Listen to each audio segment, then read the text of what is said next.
In Fiji, success is often mapped out early. Study hard, get the grades, follow the safe path. But every now and then, someone breaks that pattern. From the quiet town of Singatoka to the fast pace of Suva, this is the story of a young man who walked away from medicine to build something of his own.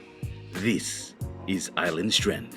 So Nitish is this crazy young boy from Singatoka, Singatoka specifically, born and raised there. I went to Nindovi Primary School, which is just a small walk from my house. From there went to Dovu College, and from there ended up in Suva for uni to study medicine. Yeah, like back in school, I was more of the nerdy type. So my parents were like, study, get grades, marks. That's all I ever focused on. I wasn't the kind of student who during PE classes would be in the library reading books. So it's certainly something that I developed actually fourth year into medicine as a means of trying to utilize my time in a better way. So in medicine, like uni, you don't have classes the whole day. So I took a gym membership at Metro Gym from the fourth year, and that was 2022. As a means of, when I have free time, I just go over there, and that kind of turned into a full-time thing, and now I just can't live without it. What started as a way to fill time quickly became something more. So last year, mid of last year, June, it was my cousin sister's wedding in Nandi.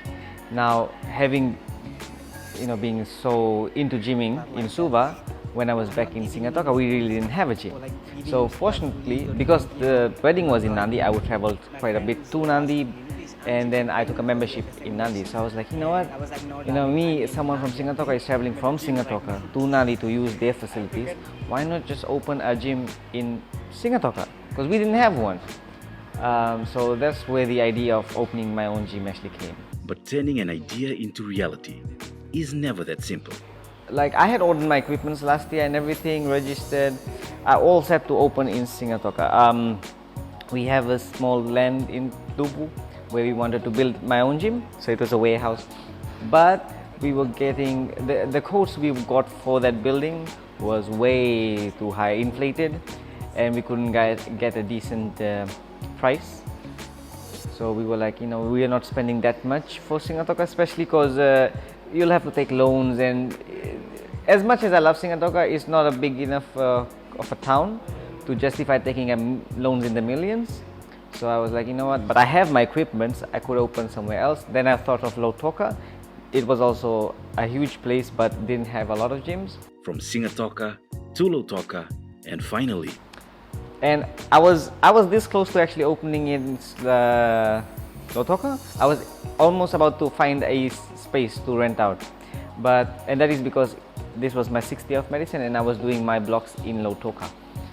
But the last week of the holidays, I was switched with another student who was from Ba and who requested our coordinator if he could do it in Lautoka. And since I had accommodation in Suva, she was like, can you switch to Suva? I was like, that's fine. And then I was like, if I open in Lautoka, I would not be able to manage it properly if I'm here in Suva. So I was then like, okay, let me look for a space in Suva. So that's how I ended up here. Really, no coordination or planning here. Just, yeah, just go with the flow. Yeah, trial and error. No blueprint, no perfect timing, just a decision to take a risk. But walking away from medicine, a dream for many, came with its own doubts and its own pressure.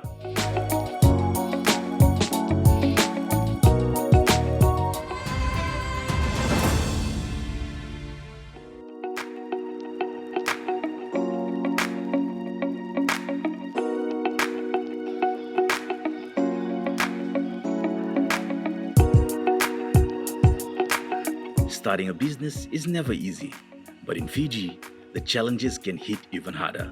From funding to finding space to navigating the system. This was a journey that tested everything. I mean, not necessarily crazy for me doing fitness and medicine, but crazy in the sense that, yes, oh my God, why didn't you just wait to finish graduation and then start this? Especially when I tell them that I have left medicine. So they're like, you just had a few months to graduate, not even a whole year. Like, it's so many years of your life studying, and now you all of a sudden dropped out. So they do think I'm crazy for that. Behind every risk is someone who believes in you.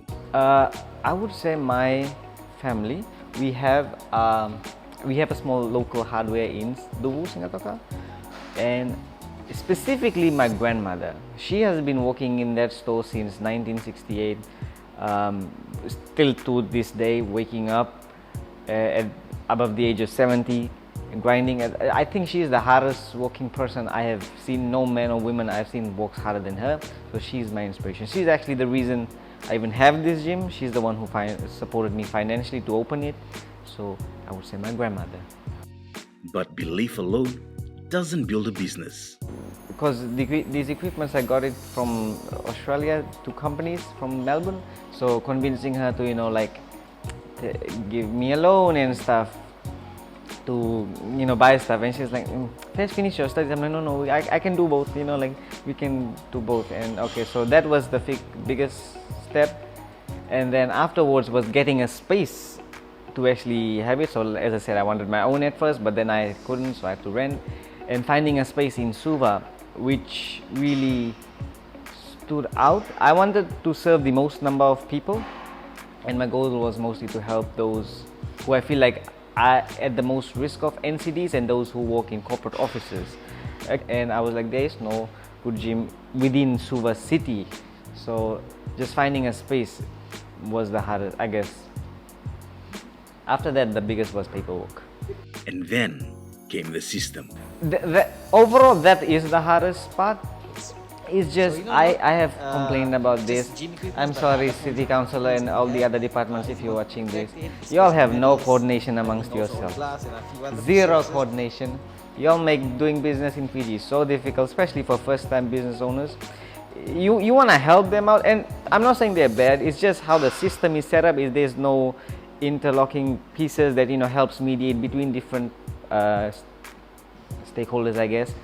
So yeah, just running around, and sometimes you'll go and they'll ask you for a specific piece of paperwork, and then you get it and they're like, this is not there. I'm like, why didn't you tell me before? Like, I could have done it in this time frame. So yeah, just the running around for paperwork and all that. Well, the system slowed things down, time didn't. So I fell in love with the location of this building when I first saw it. From the outside, it doesn't look all that big, as I think you might have noticed. But when you walk in, it's actually pretty huge, but it was run down. So I guess the renovations were quite overwhelming. And again, just the consistent lack of any progress on paperwork, at sometimes it just beats you down. You keep going to their office and there's no progress. And each day the gym was closed, it was costing me money. And I wasn't earning anything, so it really at some points towards like just before opening, I think October, I was like, will this gym even ever open? Like, so yeah. But sometimes the biggest moments happen without a plan. The most surprising thing was the opening, I guess. It was unplanned. I just opened out of nowhere. A lot of people came and they're like, there's a gym here? And I'm like, yes, there's a gym. When you opened last week? I'm like, oh, there was no advertisement, nothing. Just on Tuesday, I made up the mind that Wednesday I have to open the gym. That's it, out of nowhere. So like we Hindus have this, my family is a bit religious, and like you have to look for specific dates to open. And on Monday, I got my paper. Monday afternoon, I got my paperwork. That was the 3rd of November. So I called my mom and I'm like, I got my paper. Now you can ask the priest to give me the dates. And she's like, Wednesday is a good date. And after that, you have to wait 2+ weeks to open. And I'm like, shit, I've already been waiting for so long. And the gym wasn't clean. I had to mop it and everything. So like, do I open it or do I wait for another few weeks? So I was like, you know what? Tuesday, I was like, you know what? I'm opening it tomorrow. So that was quite surprising. After months of delays, doubt, and pressure, the doors finally opened. But the real question was, would anyone walk in?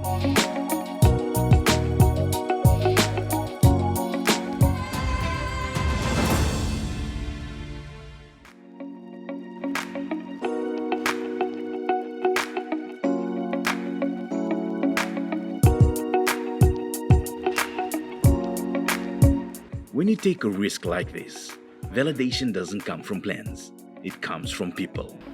Now that it's open, I just feel happy. The equipments were assembled since June, and I had started working on this since August last year. So to see these equipments finally being used for their intended purpose, to see people actually using this gym, and a lot of people have been quite skeptical of even my own, like a few relatives. They're like, I don't think this space will work, I don't think this gym would work. A lot of negativity from like even close people, and they're like, oh, it's in the city center, there's no parking, it'll never work out, you know, like you'll have to go. I'm like, and to actually see people come in, and when they're going back, they're like, oh, we love this gym, this is like the best gym we have been to in Fiji, you know, like it just, I'm like, okay, I finally did something right.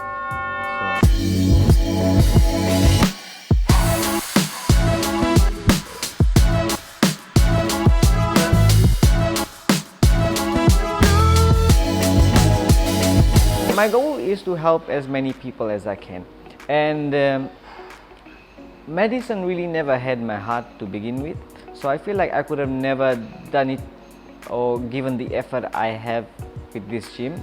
Is because I never liked this. So when you don't like something, you don't really give your 100% to it. I would, however, if given the chance, would still love to help people in other means, not necessarily being an MO. I believe health is a holistic thing. It's not just what's done in the hospital. So so the gym is kind of helping prevent them from even reaching up. And beyond fitness, there's a bigger vision. I'm also into politics, so maybe one day I ever get to, you know, re-enter as a minister or something, I might be able to help improve the conditions. Now that I know what the conditions there are like, I feel like with politicians, you need a bit of both administrative knowledge and medical. So I feel like me running a business, knowing how money works, and then also knowing how medicine works, I feel like I could help improve it. But for now, the focus is here. A lot of women are a bit hesitant to go to gyms. They feel a bit intimidated. They think it's a men's only space, and even a lot of newbies to the gym, they feel like, oh, I might be judged. You know, I do not know how to use this equipment. They're just a bit frightened, scared of using the gym. So I want them to feel comfortable to use this space. It's a space for everyone, and yeah, just that, you know, there's no one to judge. We all begin somewhere, and this could be your space. Yeah. Fitness is not, don't overcomplicate it. Nowadays you see so many stuff online that you have to follow these diets, you have to do this many things. No, fitness is just simple, it's just moving. One of the best things you can do is just be active. Simple things matter the most. Just walking, taking the stairs instead of the lifts once in a while. So, you know, don't overcomplicate it, just take some time out for yourself, your body. And this is only the beginning. I also do want to kind of turn this into like a franchise sort of a gym. So I hope to open branches in other towns that do not have gyms. My goal is bringing these services to people who do not have it. So maybe Lambasa is something I'm considering, or Ra or Laba. A town that doesn't have it. Of course, probably I would, maybe not to the scale as this one, because with every business you have to look at the pros and cons, and you have to see whether such a large business can be profitable in that area. So to an extent that can be sustained in those towns is something I'm looking forward to. I want Island Strength to become to that stage that you do not just hearing the word Island Strength says, oh, that gym. The way so that a place that promotes fitness, is inclusive to everyone, and I just don't need advertisements. The name itself is enough for it. So just that, okay, this is the gym to be, this is the place to be, and for me to actually be, okay, he's doing something for the community. At the end, my goal is to help the people. So it's just, okay, synonymous with helping people and quality services. That's all, I guess.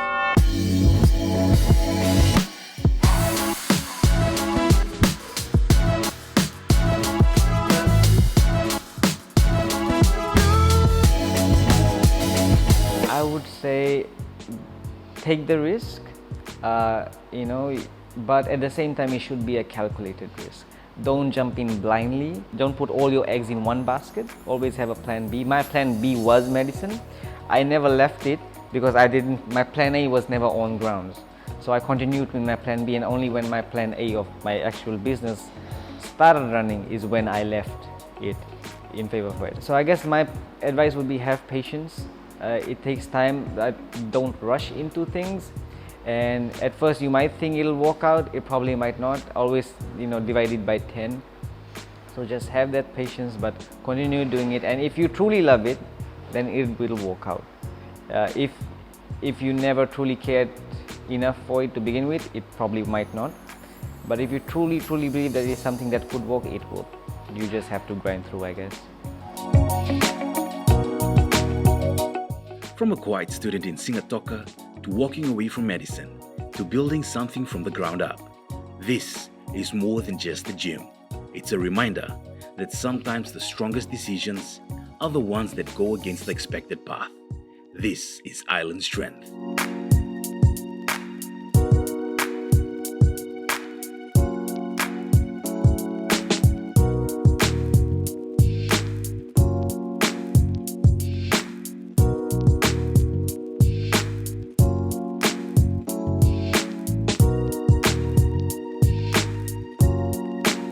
This program is brought to you by the Public Service Broadcast Grant and proudly supported by the Accident Compensation Commission Fiji.